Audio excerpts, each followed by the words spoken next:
nag-increase pa yung pressure ng gas, bababa ulit yan.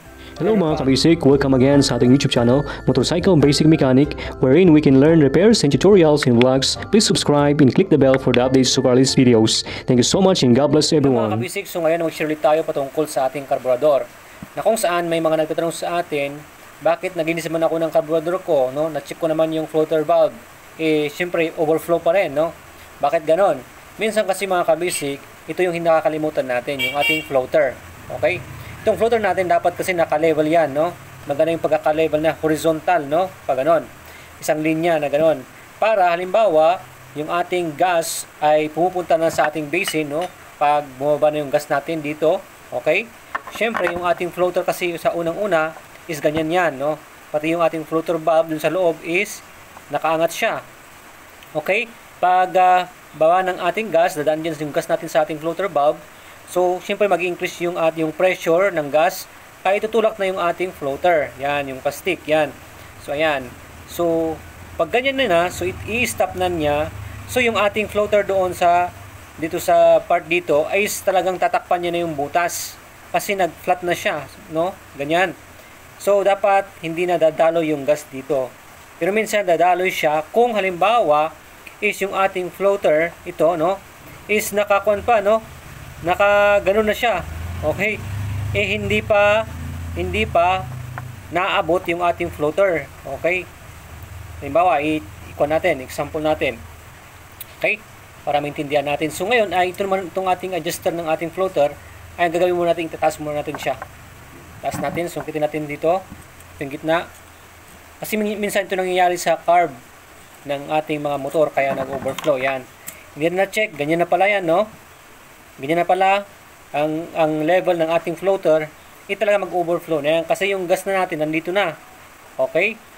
Dito na. So, sobra yan dito sa basin natin, no?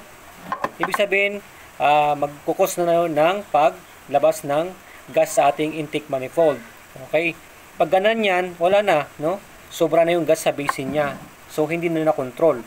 Yun ang problema pag ganyan na. So, iayos natin mga kabisik. Hindi dapat ganyan.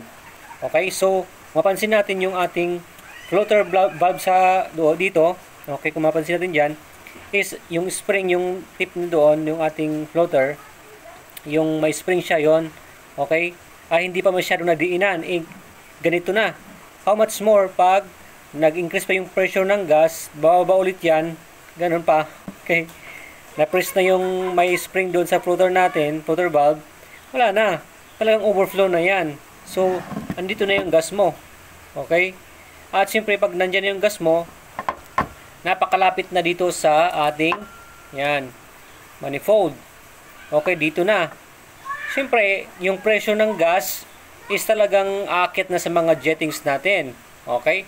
At doon yun na yung cause ng sobrang gas sa ating intake manifold papunta sa ating combustion chamber.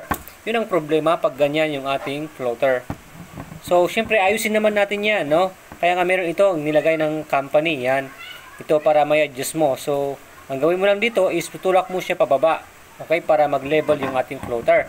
So, tulak natin pababa. Ayan. Okay. Ayun na, oh. Ganon dapat. Yan. Diba? Level na siya. So, meron pa yung floater valve natin, meron pa yung spring niya doon sa tip niya. So, at least pag bumaba pa yan, bumababa ng konti yan, itutulak niya yung floater natin, talagang magkuklose na siya doon sa may seat niya sa loob. Okay? So, talagang itutulak niya yung floater na natin dyan, pag ganyan pa lamang yung gas natin, at makuklose na yung ating gas para hindi mag-overflow. Okay? So, mahalaga, ganyan po yung ating floater, naka-level po. No? Yan. I-adjust lang po ito. I-adjust lang po itong ating adjuster na yan. Okay? Para good yung ating gas sa ating karburador. Okay? Huwag kalimutan na i-set up yan. Para yung gas natin, okay, ay tamang-tama lamang. Okay? At dapat din, ganyan lang din yung kanyang tsura. Pag wala pang gas, okay, nakaangat pa yung ating floater valve. So, yun na yung dadalo yung gas doon. Okay? Habang paakyat yung gas natin, or yung pressure ng ating dito sa basin, malalagyan yung ating basin ng gas. So, yan, tataas na ito. Unti-unti ganyan. Okay? Pag ganyan na, i-stop na yung gas natin, na dadaloy dito, okay, sa ating floater valve. Diyan lumalabas yung gas natin. Na-stop na niya yan, at least naka-level lang dito yung ating gas. Dito lang siya. So, good na good yung ating gas, hindi ma-overflow. Okay? Kasi once na na-reach out na ito, ma-reach out niya itong ating tip dito sa baba. Diyan kasi na de-drain. Pag drain tayo ng gas dito, okay, yung screw dyan, okay, tutulo dito. Kasi may butas din dito sa loob, okay? Pinaka doon, dulo. Okay, doon, may butas doon. At except naman, yung dito sa drain niya, ito naman yung pipe naman na mag-i-indicate na overflow na yung gas mo kung maaabot ng gas dito sa taas. Ito, syempre, pag ikabit natin to, diba?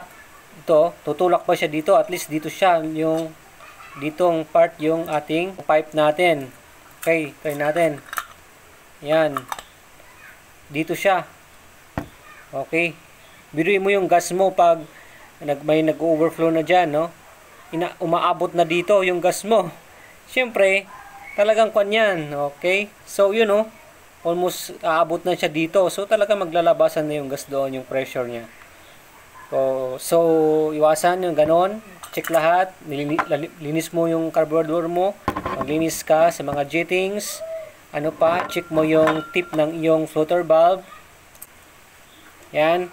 Linis mo yung carburetor mo. Check mo yung itong ating floater valve. To, check mo to.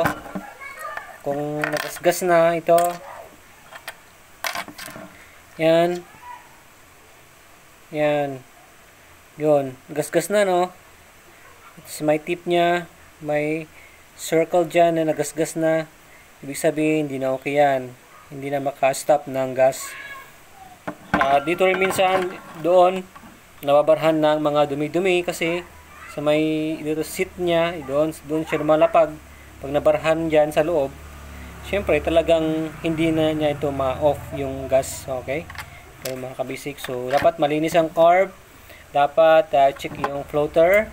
Okay? And then floater valve. Check yan. Para good tayo. Yung ating carburetor, hindi siya mag-overflow. Alright? So, I hope we learned something. At salamat sa ating support. Please like and share and follow again our Facebook page. And gayon din, salamat po sa inyong lahat. At patuloy lang tayong matuto sa paggawa ng ating mga motor. Okay, so yun lang.